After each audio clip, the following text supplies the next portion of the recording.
Oke, selamat siang. Assalamualaikum warahmatullahi wabarakatuh. Kita lanjutkan pelajaran kita terkait dengan epidemiologi setelah kemarin ada UTS ya. Semoga nilainya baik semuanya. Kita lanjutkan materinya terkait dengan epidemiologi dengan tema statistik kesehatan masyarakat dan informasi epidemiologi.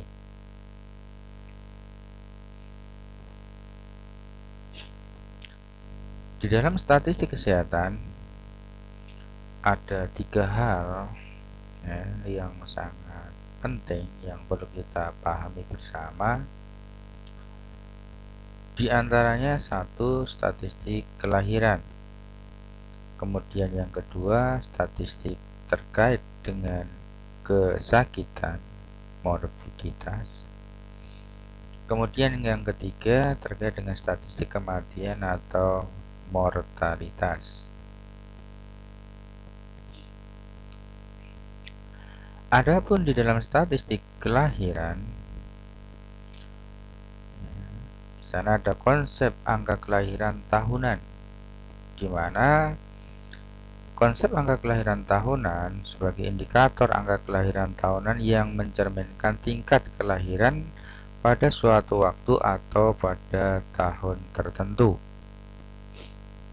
Sehingga secara umum angka ini merupakan ukuran berapa banyaknya bayi yang lahir, bayi yang lahir dibanding dengan jumlah perempuan pada usia yang subur pada satu tahun tertentu untuk daerah tertentu pula.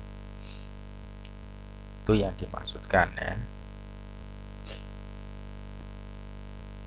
Kemudian pengertian atau definisi daripada jumlah kelahiran adalah banyaknya kelahiran hidup yang terjadi pada waktu tertentu di wilayah tertentu. Karena bisa jadi ya, lahir tapi sudah meninggal dunia, itu bisa juga terjadi. Angka ini dapat dimanfaatkan untuk memperkirakan jumlah kebutuhan fasilitas kesehatan yang dibutuhkan oleh ibu hamil ataupun bayi yang lahir ya. Jadi penting data itu untuk mempersiapkan mereka ya, untuk keselamatan mereka, mempermudah diantaranya di dalam persalinan dengan fasilitas yang memadai, dengan fasilitas yang cukup, insya Allah bisa tertolong dengan selamat.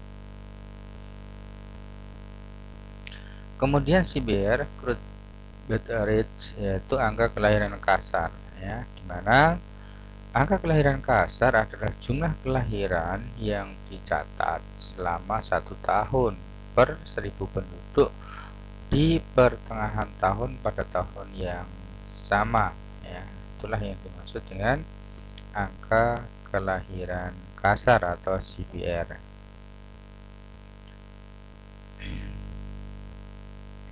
Kemudian kalau dibuat di dalam formulasi atau rumus, maka angka CBR adalah jumlah kelahiran hidup selama 1 tahun ya. Kemudian dibagi dengan jumlah penduduk pada pertengahan tahun yang sama dikalikan dengan 1000 ya, dikalikan dengan angka 1000.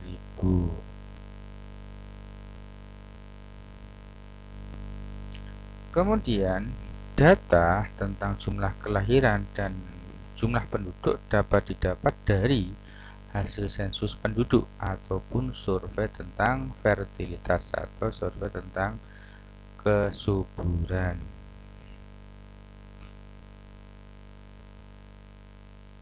Sebagai contoh ya, hitungan ya untuk mencari angka kelahiran kasar.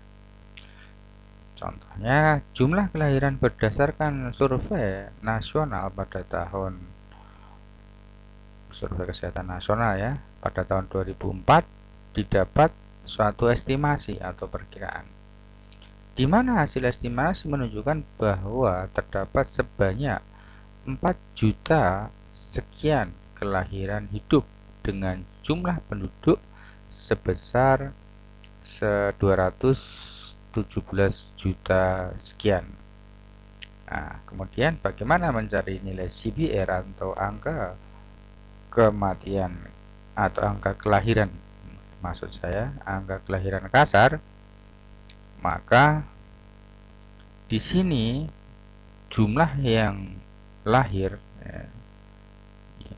4 juta sekian dibagi dengan jumlah penduduk 200 juta sekian dikali dengan 1000, maka ketemu nilai CBR-nya 20,3 kalau dibulatkan menjadi nilainya 20 untuk angka kelahiran kasar atau nilai dari nilai CBR-nya.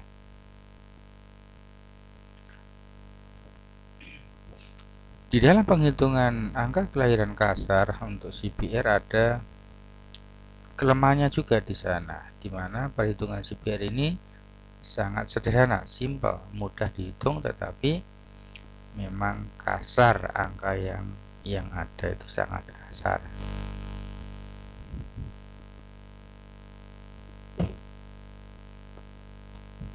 Kemudian perhitungan ini disebut perhitungan kasar karena menjadi pembagi adalah seluruh penduduk, baik itu laki maupun perempuan, seluruh usia termasuk yang bukan perempuan usia produktif, padahal laki-laki kan tidak melahirkan, begitu ya.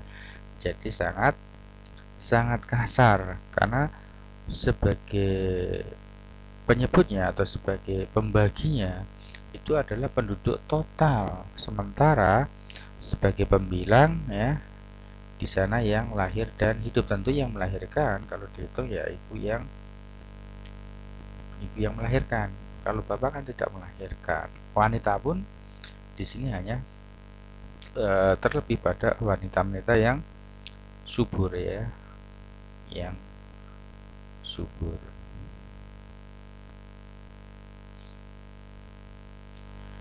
Angka kelahiran ini disebut kasar karena sebagai penyebut digunakan jumlah penduduk yang berarti termasuk penduduk yang tidak mempunyai peluang untuk melahirkan diikutsertakan ya, seperti anak laki-laki dan wanita usia lanjut tadi sudah kita singgung ya.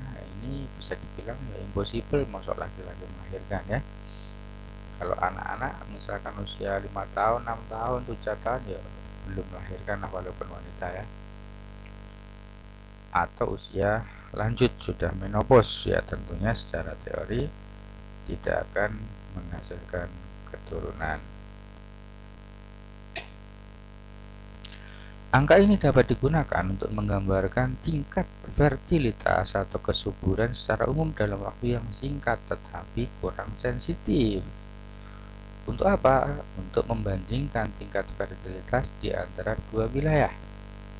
Kemudian yang kedua, mengukur perubahan fertilitas karena perubahan pada tingkat kelahiran akan menimbulkan perubahan pada jumlah penduduknya.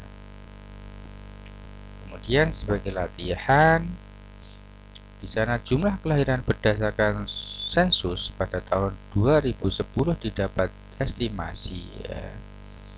Dimana hasil estimasi perkiraan, estimasi itu perkiraan menunjukkan bahwa terdapat sebanyak 5 juta sekian kelahiran hidup dengan jumlah penduduk pada awal tahun sebesar 300 juta sekian dan pada akhir tahun 300 juta sekian.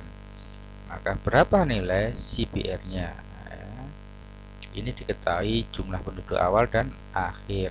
Maka untuk menemukan ini diambil jalan tengahnya ya, yaitu tengah tahun. Maka awal dan akhir tahun ditambahkan dibagi 2 untuk mendapatkan nilai tengah tahunnya. Sehingga jawabannya sebagai berikut dari contoh soal tersebut di atas. Kelahiran hidup 5 juta sekian ya. Kemudian penduduk awal atau P0 300 juta sekian.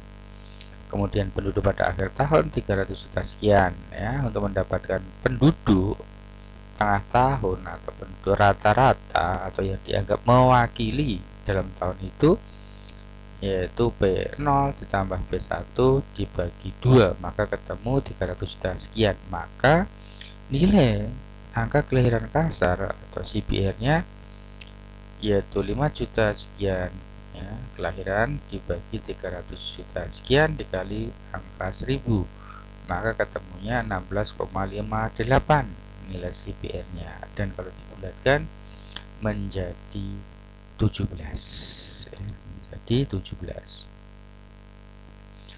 Kemudian ASBR ya, yaitu kelahiran dengan usia yang spesifik.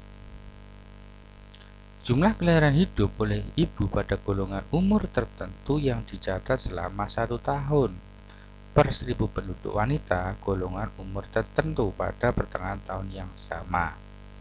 Maka rumusnya jumlah kelahiran hidup oleh ibu golongan umur tertentu selama 1 tahun dibagi dengan jumlah penduduk wanita golongan umur tertentu pada pertengahan tahun yang sama dikali dengan 1000.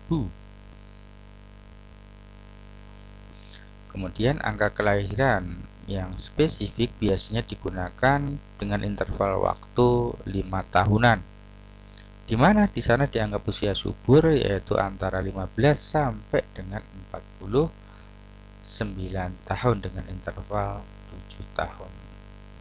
Kemudian dapat disusun menjadi distribusi frekuensi pada setiap golongan umur atau data interval. Dapat diketahui bahwa umur berapa yang punya tingkat kesuburan yang paling tinggi, dan kadang dalam satu daerah akan berbeda-beda. Nah, di sini usia 15 sampai 20 gitu ya.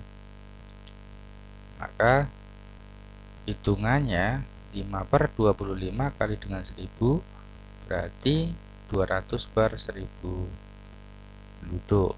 Kemudian usia 20 sampai dengan 25 ada 10 per 30 kali 1000, ketemunya sekian, 300 sekian. Maka dapat disimpulkan, ya ini contoh aja, bahwa wanita usia 20 sampai 25 tahun ya, lebih subur dibandingkan dengan wanita 15 sampai usia 20 tahun ya.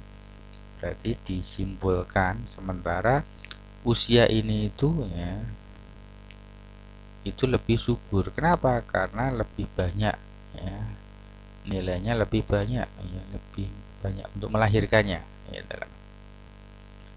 Sehingga di tempat tersebut maka pada usia-usia seperti ini adalah usia-usia yang sangat produktif dibanding usia yang lain lah. Di sini contohnya dibanding ini adalah di bawah 20 tahun.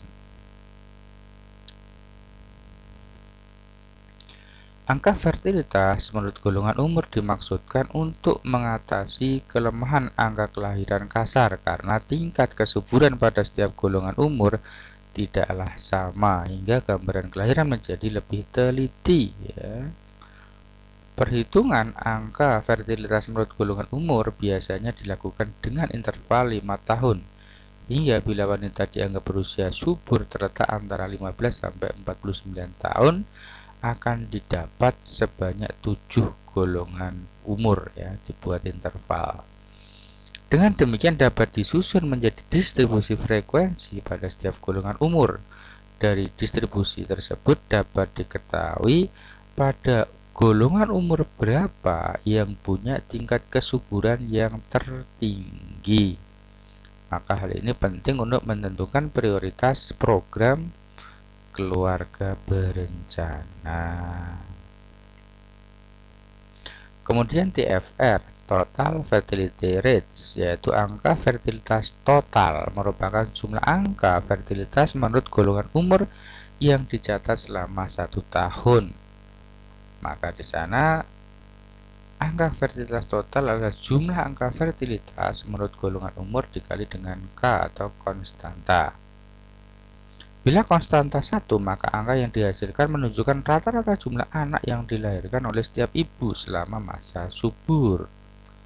Bila interval golongan umur sama dengan 5, maka angka fertilitas total sama dengan angka fertilitas menurut golongan umur dikali dengan 5. Di mana kelemahan pada perhitungan ini adalah pada AFT dianggap semua wanita selama masa subur tidak ada yang meninggal, padahal faktanya ya mesti ada, dan semuanya menikah, padahal kadang ada juga yang belum menikah dan mempunyai anak dengan pola seperti angka fertilitas menurut golongan.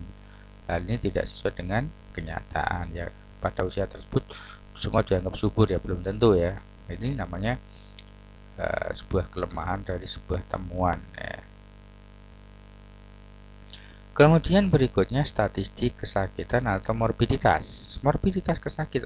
Morbiditas atau kesakitan merupakan derajat sakit, cedera ataupun gangguan pada suatu populasi. Morbiditas juga merupakan suatu penyimpangan ya dari status sehat dan sejahtera atau keberadaan suatu kondisi yang sakit. Morbiditas juga mengacu pada pola angka kesakitan itu, jumlah orang yang sakit dibandingkan dengan populasi tertentu yang seringkali merupakan kelompok yang sehat atau kelompok yang beresiko. Kemudian angka morbiditas ialah jumlah penderita yang dicatat selama 1 tahun per 1000 penduduk pertengahan tahun.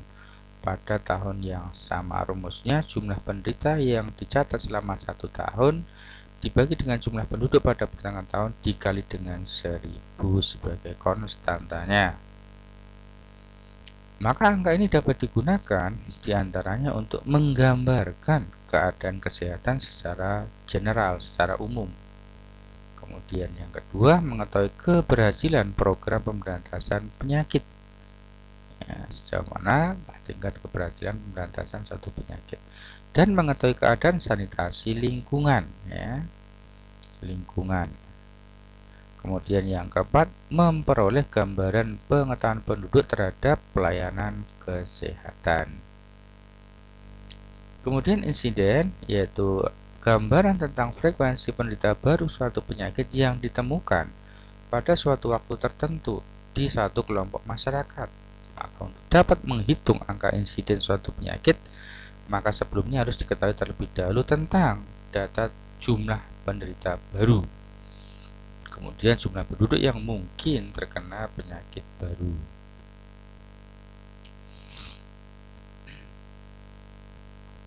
Secara umum angka insiden dapat dibagi menjadi 3, diantaranya insiden rate, yaitu jumlah penderita baru suatu penyakit yang ditemukan pada suatu jangka waktu tertentu, misalkan 1 tahun, dibandingkan dengan jumlah penduduk yang mungkin terkena suatu penyakit baru tertentu tersebut pada pertengahan jangka waktu yang bersangkutan. Maka rumusnya insiden adalah jumlah penderita baru dibagi dengan jumlah penduduk yang mungkin terkena dikali dengan konstanta. Konstantanya bisa 100, bisa juga 1000. Kemudian perhitungan penduduk pertengahan tahun ya, tadi sudah kita contohkan ya, nggak usah kita ulang. Kemudian manfaat insiden rates, yaitu mengetahui masalah kesehatan yang dihadapi pada saat itu ya, karena insiden adalah angka kejadian baru. Kemudian mengetahui risiko untuk terkena masalah kesehatan yang dihadapi dan mengetahui beban tugas yang harus diselenggarakan oleh suatu fasilitas pelayanan kesehatan. Kemudian attack rates, yaitu jumlah penderita baru suatu penyakit yang ditemukan pada suatu saat dibandingkan dengan jumlah penduduk yang mungkin terkena penyakit tersebut pada saat yang sama. Manfaat attack rate adalah memperkirakan derajat serangan atau penularan suatu penyakit. Makin tinggi nilai AR, maka makin tinggi pula kemampuan penularan penyakit tersebut. Maka rumusnya jumlah penderita baru dalam satu saat dibagi dengan jumlah penduduk yang mungkin terkena penyakit dikali dengan konstantanya. Kemudian second attacks ya, yaitu jumlah penderita baru suatu penyakit yang terjangkit pada serangan kedua ya, dibanding dengan jumlah penduduk dikurangi orang atau jumlah penduduk ya, dikurangi orang atau penduduk yang pernah terkena penyakit pada serangan pertama. Digunakan, kalau nggak dikurangi kan nilainya menjadi prevalen ya, padahal ini kan insiden ya, maka harus dikurangi dari penderita lama. Digunakan menghitung suatu penyakit menular dan dalam suatu populasi yang kecil, maka misalkan dalam satu keluarga, rumus yang digunakan jumlah penderita baru pada serangan kedua dibagi dengan jumlah penduduk, ya, dikurangi dengan penduduk yang serangan pertama. Jadi tidak total penduduk karena sudah dikurangi dari yang serangan pertama. Kalau nggak dikurangi nanti masuknya di prevalensi kali dengan konstatanya. Contohnya, dalam suatu asrama terdapat 30 orang anak. Pada tanggal 1 Maret tahun 77, dua orang ya, dari asrama tersebut pergi berlibur dan kebetulan bertamu ke rumah keluarga yang anak-anaknya menderita varicella. Tanggal 2 Maret tahun 77, kedua orang anak tersebut kembali ke asrama. Tanggal 3, kedua anak tersebut menderita varicella. Kemudian terjadi letusan varicella di asrama. Dalam beberapa hari sudah terserang varicella 22 orang. Berapa nilai persen dari second attacks? Ya? Maka jawabnya kasus primer adalah 2 orang, sekundernya 22 orang. Anak yang masih suscept, ya, maka nilainya 30 dikurangi 2, maka angkanya 28. Maka second attack yaitu 22 dikurangi dibagi, maksudnya 22 dibagi 28 dikali dengan 100 ya. Jadi kalau 2 yang primer ini tidak digunakan, maka nilai menjadi nilai prevalence, maka 2 ini harus dikeluarkan. Kemudian prevalensi adalah gambaran tentang frekuensi penderita lama dan baru. Ya, kalau penderita baru dan lama digabung maka menjadi nilai prevalensi. Pada suatu jangka waktu tertentu di kelompok masyarakat tertentu. Pada perhitungan angka prevalensi digunakan jumlah seluruh penduduk tanpa memperhitungkan orang atau penduduk yang kebal atau penduduk dengan resiko.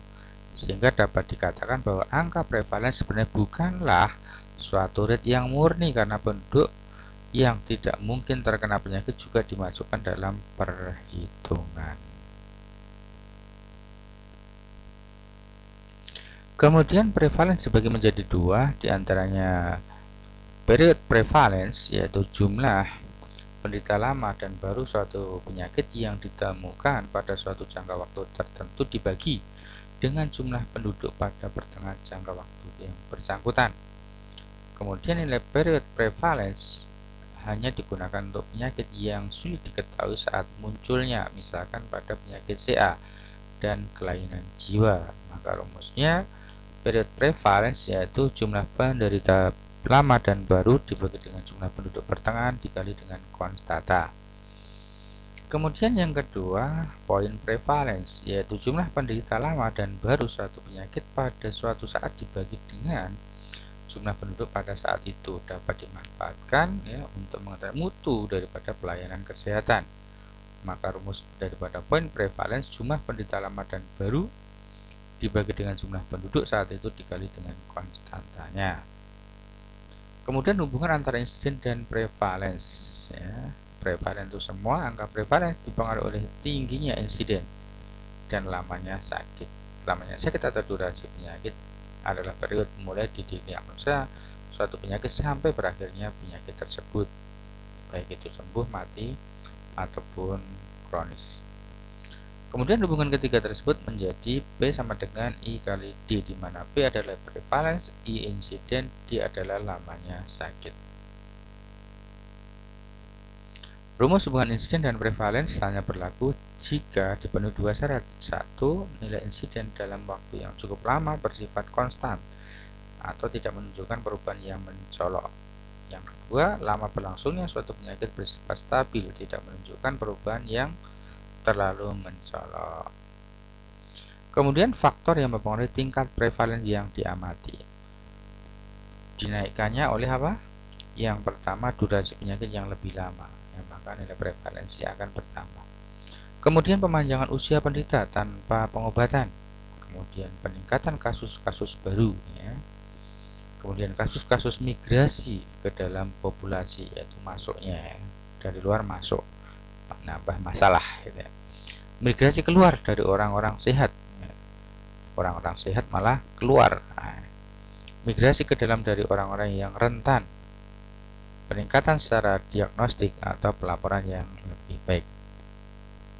kemudian diturunkan oleh durasi penyakit yang lebih pendek. Dengan cepat sembuh maka durasinya akan pendek dan akan turun kasusnya. Meningkatnya tingkat fasilitas kasus akibat dari penyakit, menurunnya kasus-kasus baru, ya, migrasi ke dalam orang-orang yang sehat, migrasi keluar dari kasus, dan meningkatnya tingkat kesembuhan untuk kasus-kasus penyakit. Kemudian perbandingan insiden dan prevalen. Insiden hanya menghitung kasus baru, tidak tergantung durasi rata-rata penyakit, dapat diukur sebagai rate atau proporsi, merefleksikan kemungkinan menjadi penyakit sepanjang waktu, dan lebih disukai bila melakukan studi etiologi penyakit. Ini insiden. Adapun prevalence menghitung kasus yang ada, baik itu baru dan lama, bergantung pada rata-rata lama atau durasi sakit, selalu diukur sebagai proporsi, merefleksikan kemungkinan terjadi penyakit pada satu waktu tertentu. Lebih disukai bila studi utilisasi pelayanan kesehatan. Oke, mungkin hanya itu materi yang bisa kita sampaikan di siang hari ini. Kita lanjutkan di forum diskusi. Terima kasih, selamat siang. Assalamualaikum warahmatullahi wabarakatuh.